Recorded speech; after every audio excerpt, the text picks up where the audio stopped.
Silence is a powerful weapon in any conversation. When you stay quiet after asking a question or after someone finishes speaking, it creates tension. People hate awkward silence, and they often rush to fill it.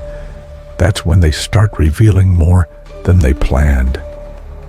This technique is widely used in negotiations, therapy, and even law enforcement. Imagine you're in a salary meeting.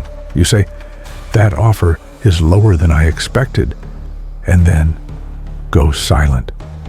Chances are the employer will start justifying or even improving the offer. Silence makes people uncomfortable, but that's where the power is. It gives you control of the pace. It makes you seem thoughtful, calm, and confident.